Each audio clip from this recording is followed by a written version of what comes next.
Welcome to the OverAnalyzers. I'm Dan. He's Mike. I'm drinking an old fashioned. What I'm are you drinking? drinking a vodka Coke. All right. Cheers. All right, Mike, how are you today? I'm so glad you asked. I am fantastic. I had a excellent day.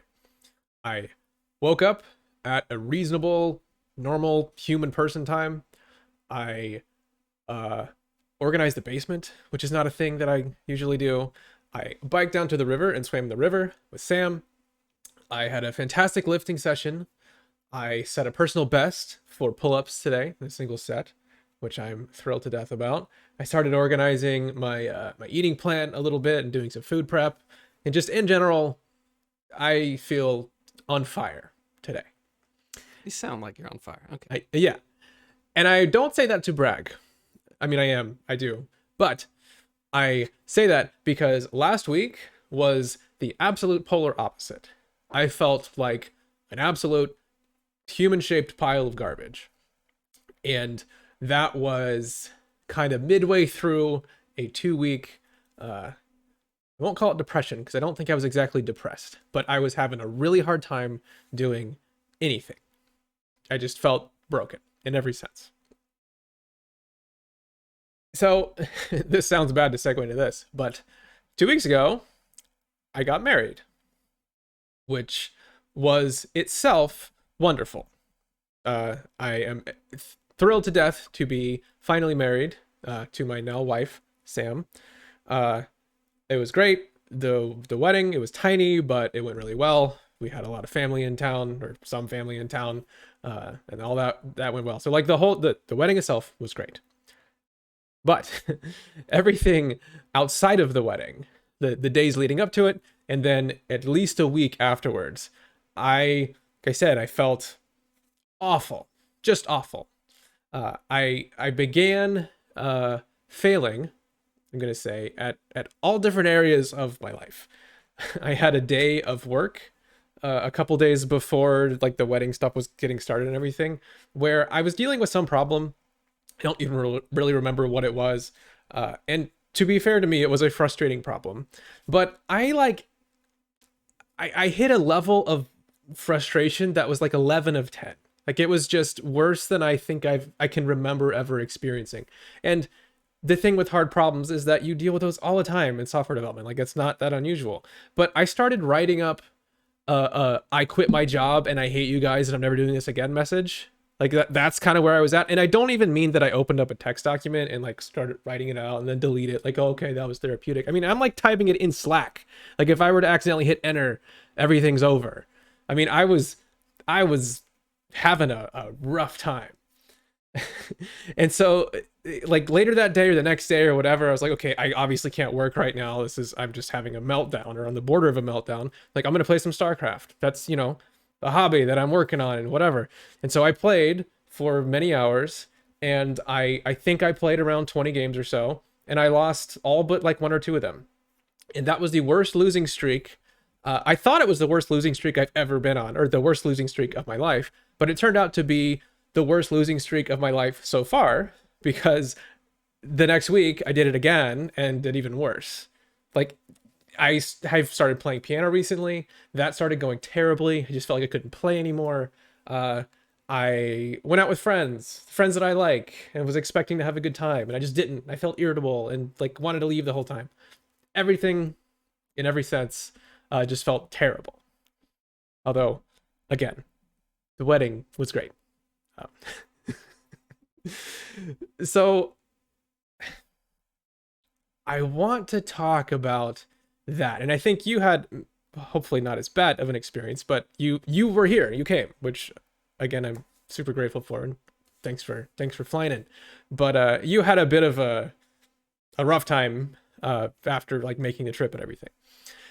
So I think that very often we tend to think about and talk about when everything is going really well, especially when it comes to a lot of the meta learning type stuff that we like to talk about. How do you learn? How do you evolve your brain and achieve new heights and this and that? And everyone brags about how good they did at something. We don't often talk about the other experience where you just feel awful. And I mean, I fell off of like every single positive routine and habit that I had. Like I'm going to bed at 4 a.m.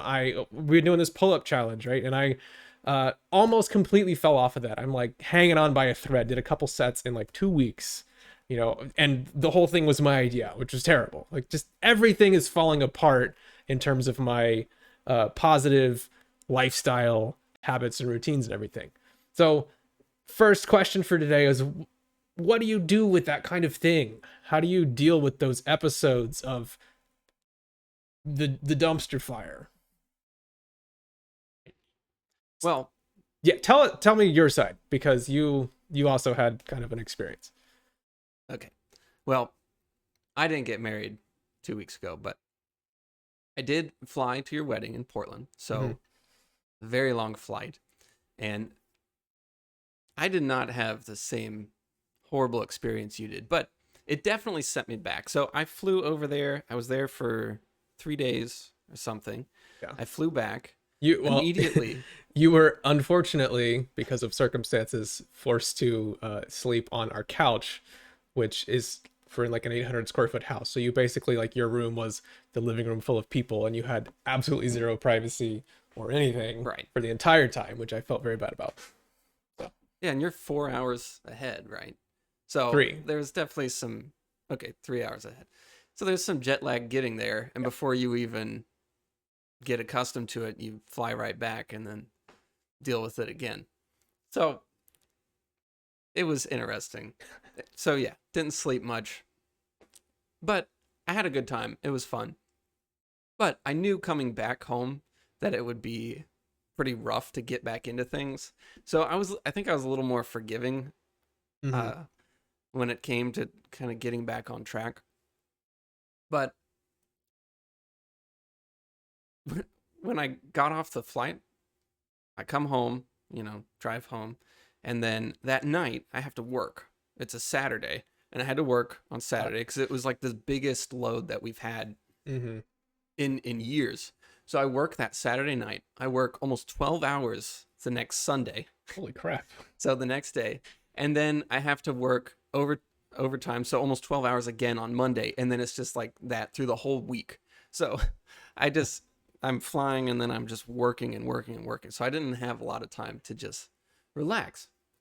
But I knew coming back home that it would be difficult. So I kind of told myself, well, instead of feeling guilty about not getting a whole lot of stuff done, I'll just relax. Well, it's been so long. How do you relax? So I was like, well, I used to watch a lot of TV, and I love TV. So I'll use this as an excuse to go back and have some wonderful, relaxing TV time. So I started watching The Strain, which is Guillermo del Toro's show. I'm a big fan of Guillermo del Toro. Cool. So I start watching The Strain. It's on Hulu, and it's not great. Like, it's a cool show, but it's not great. But I start watching it, and then I start watching it a lot to where I'm staying up very, very late. You know how Netflix or how those shows go. Sure. So I start staying up very late, and then I'm no longer waking up early. I'm sleeping in really late. And before you know it, I'm like 2 seasons in after like 3 days. And everything is obliterated. And it felt really similar, not like the first 1 or 2 episodes, but after a season into it, it felt like doom scrolling, I just learned that term recently, but it's like relaxing out of revenge, or I don't know. You just feel like there's a part of you that kind of hates yourself the more you do it. Yeah. But it's like, I'm going to relax whether I like it or not. Like, I'm going to watch so much TV because I can. Like, I finally found some sort of logic to back that up. So anyway, that became, well, that and all of the scheduling stuff kind of snowballed into like this, I don't know, everything was just out of whack, and it was really hard to get back into place. But even though I wasn't like emotionally angry like you were, it was still like, I didn't want to get back into stuff. I didn't want to work out. I didn't really want to like eat right. I didn't want to do all the things that I typically do.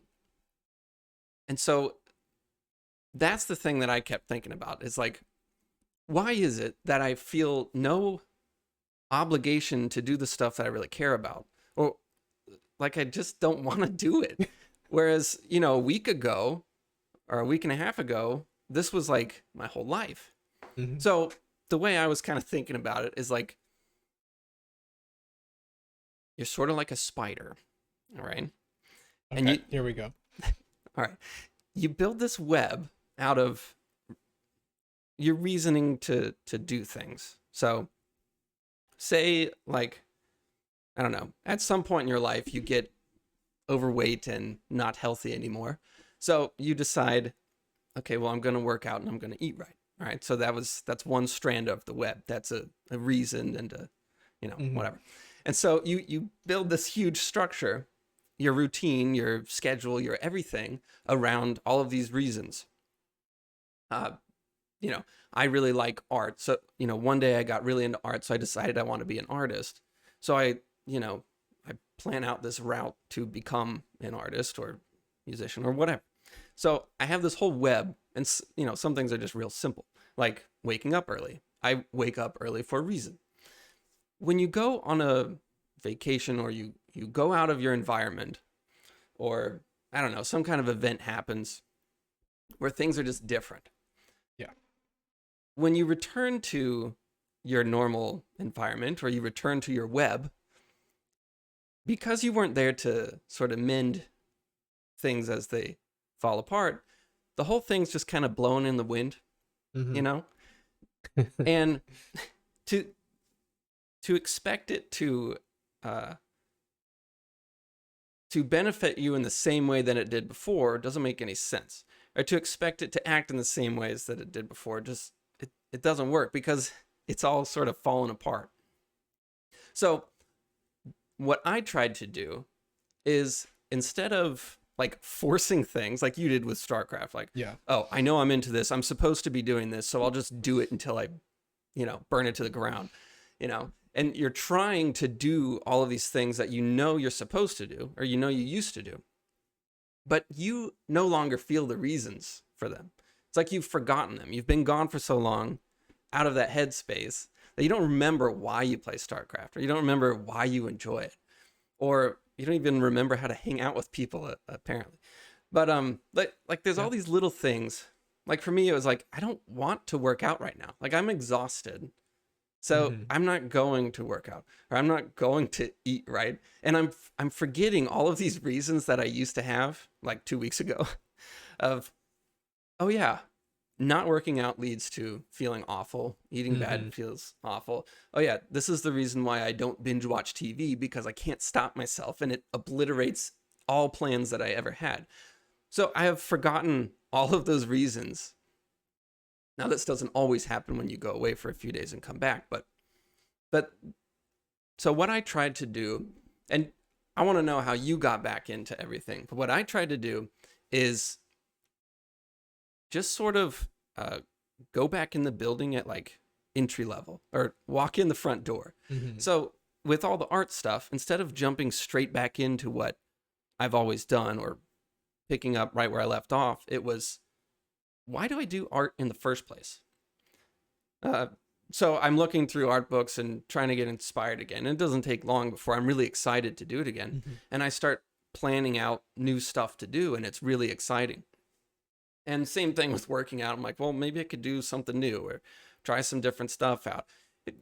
Everything. I'm just trying to like rethink um, why I do all of these things. And it made me like really excited to do them again. Whereas a couple days before that, it was, I don't know why I would do that in the first place. Yeah. So I think that leaving your environment for a while, or some kind of event that kind of takes you out of it, or whatever, when you come back to it, you can actually take advantage of this objectivity that you've gained Yeah. from being away from it. So that's what I tried to do, and I think it worked really well for me, is because there were some things that I was able to see that made me realize, like, oh, I shouldn't be doing this, period. Like just stepping away Hmm. from it for a while sort of allowed me to see it and realize, oh, I shouldn't have been doing that in the first place.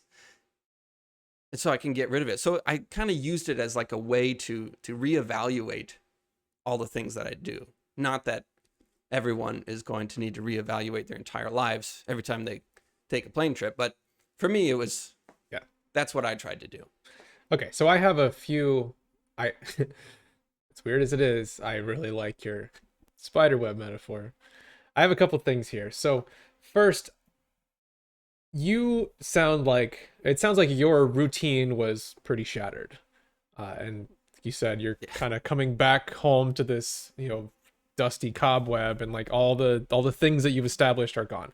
That happened to me too, but more than that happened to me because even the days before the wedding type stuff began to happen, even when I'm in the routine, like I'm still waking up, going, doing work, doing my normal stuff. I got to that point where I basically had, I won't say meltdown, but I got into a pretty rough state, and it persisted for days, and I felt like I couldn't do any of the normal things that I could do. So in that case, for me, I think what happened is that I clearly was stressed out about getting married, or not even getting married, the wedding, and everyone coming into town, and all the, making 4 trips to the airport in a day and trying to make sure everything is going right. There's a giant heat wave coming in the same day as the wedding and all this stuff. So my It's understandable, by yeah, the way. right. Like, Yeah. I think across the board, weddings, holy crap, they're stressful. So what happened to me is that my mind is stressed, right? It's constantly thinking and being worried, and there's all this stuff going through my head. And instead of recognizing that that was happening, it's funny because I started getting stressed like a week or two before, and I'm like, oh man, I'm really worried about this stuff. Is it all going to work? And then, in the days leading up to it, I'm like, actually, I think I feel okay. Stuff's going to happen, whatever.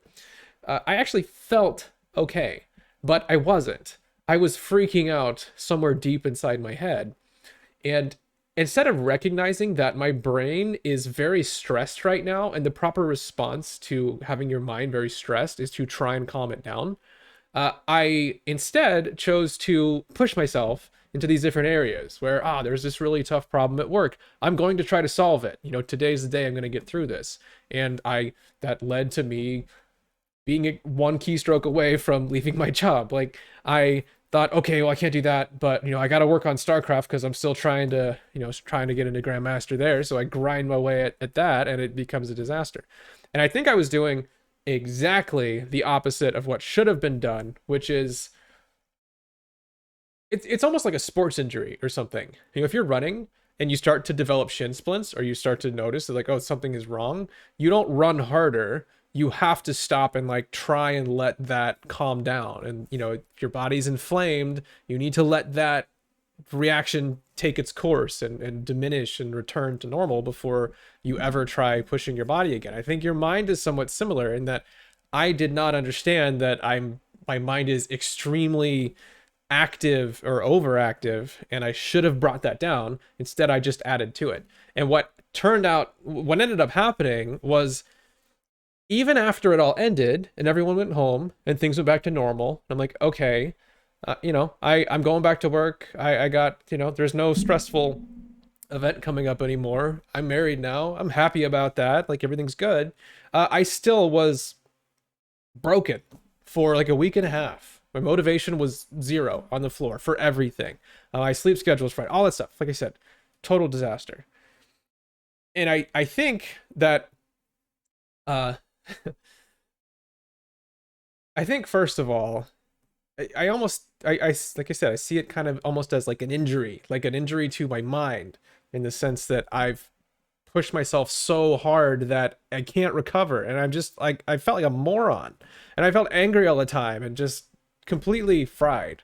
So I think what I had needed to do was recognize what was happening way, way faster and know what the response is to that. I mean, in retrospect, it seems obvious, but at the time, it really wasn't.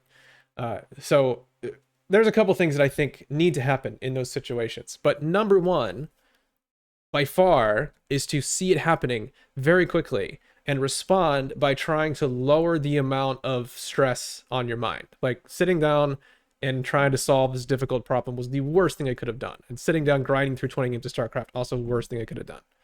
So I have a couple thoughts here, but my question to you, what do you think are some of the signs of getting into that kind of state? You know, even for you, you said you like wound up binging Netflix so much that it became like this awful, you know, doom scrolling-esque type of thing.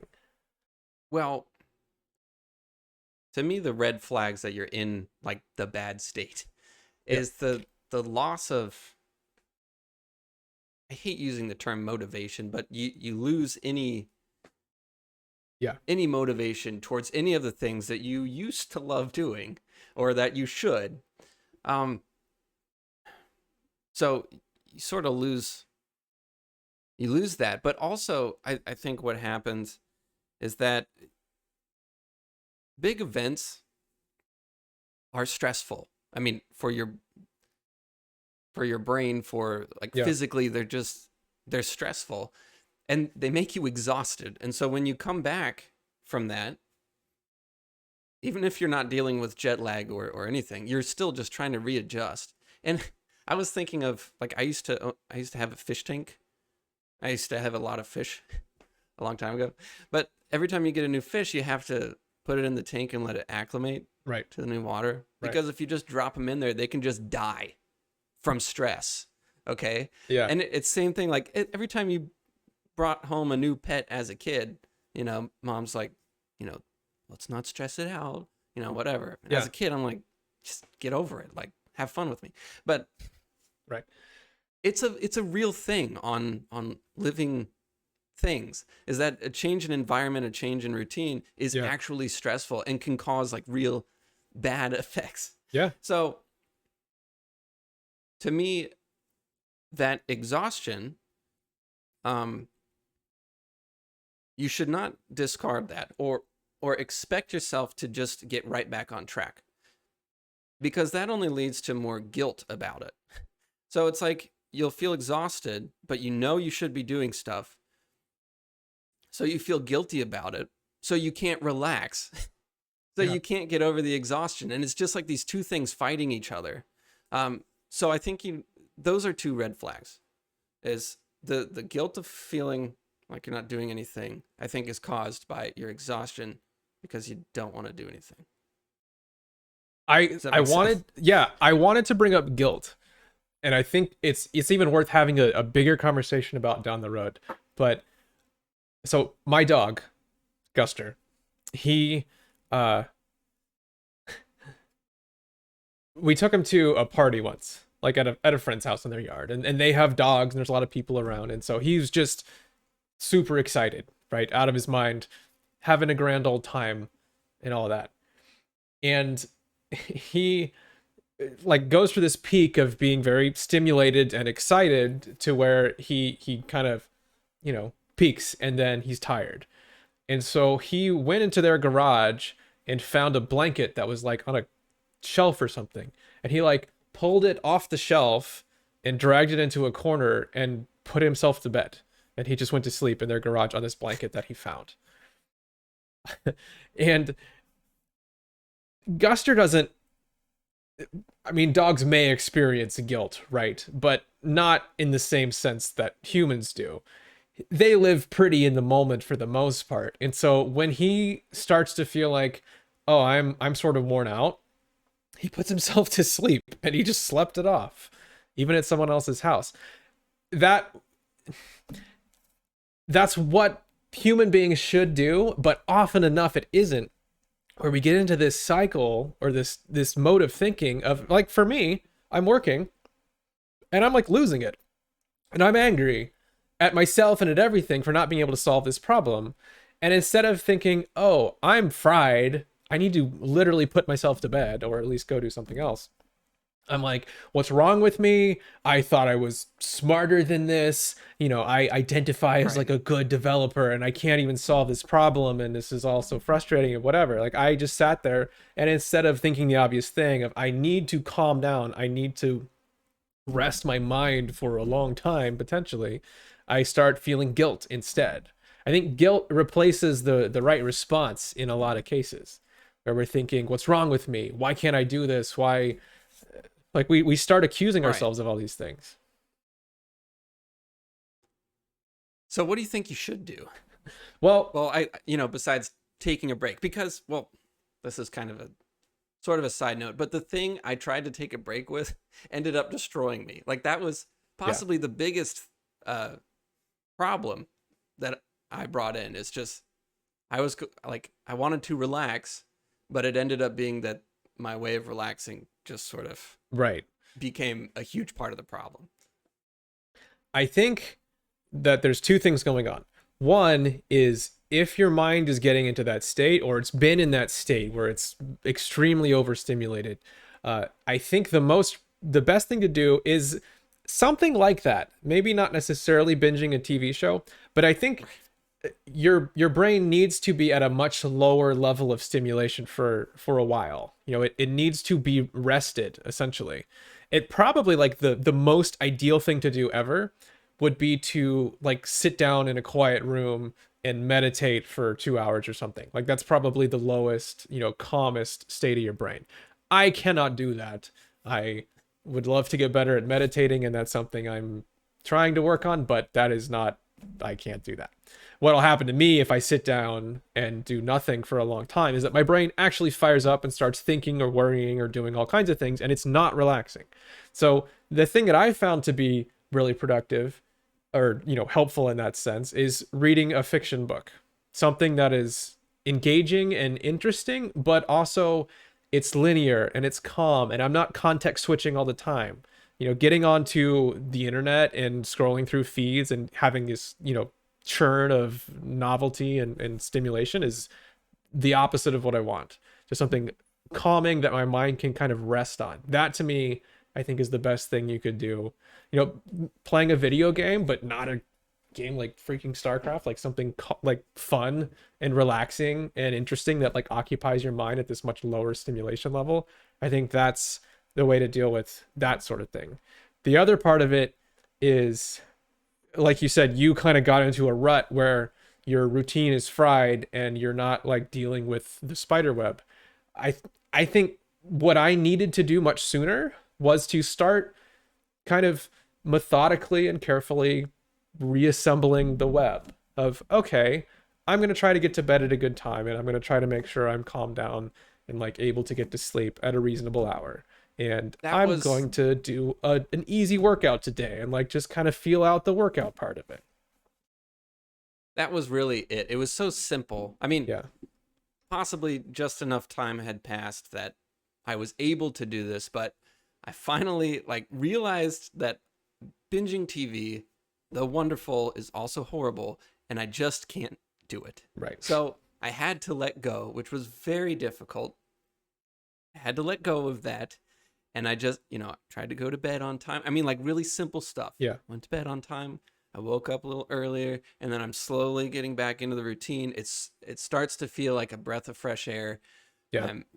I slowly start doing things, even though it's a little difficult at first. It slowly starts coming back. You know what I think it's like? If you physically injure yourself, like I had a shoulder injury, or not shoulder, but like a lat problem, right? It just happened from some random thing I did. And the first thing you have to do when you get an injury like that is to just rest it. Like, the worst thing would be to jump Right. back on the pull-up bar and, like, use it, because you're just going to make it worse. And I've done that before. So, like, number one is to relieve the muscle and let it sit there and rest, and it's going to be inflamed and it's going to hurt, and that you just have to kind of let it, keep it as calm as you can. But then afterwards, it's actually not, depending on the injury, I'm not a doctor, so don't, like, take my word for this, but if you just kind of rest it forever, sometimes those problems persist for a really long time. And actually, what you want to do is to use it very lightly, where you're, and that it actually took me a long time to recover from this injury. And I started really recovering during this pull-up challenge, where I'm doing pull-ups more frequently, because if you use it a little bit, it gets blood flow and it kind of activates the muscle, and it can help it heal itself. And you have to basically go through that cycle of rest, like just absolute rest, don't stress it anymore, into you want to use it but calmly. And you're kind of respecting the fact that it's injured and you're going to get it back to health, but you want it to be used. And then eventually you can get back to peak where you're actually pushing yourself and like really leaning on that muscle again. Okay. Anything else to add? No, I think that's it. All right. Well, thanks everybody for listening. We are both feeling far, far better than last week, and we were thrilled to death about it. So tell us your experience with this kind of thing and what you think has been helpful to you. As we said, I think it's something that isn't talked about all that often, and I think it's actually super important. You can leave comments. You can contact us on Discord. You can email us at the overanalyzerspodcast@gmail.com. And we'll see you next week.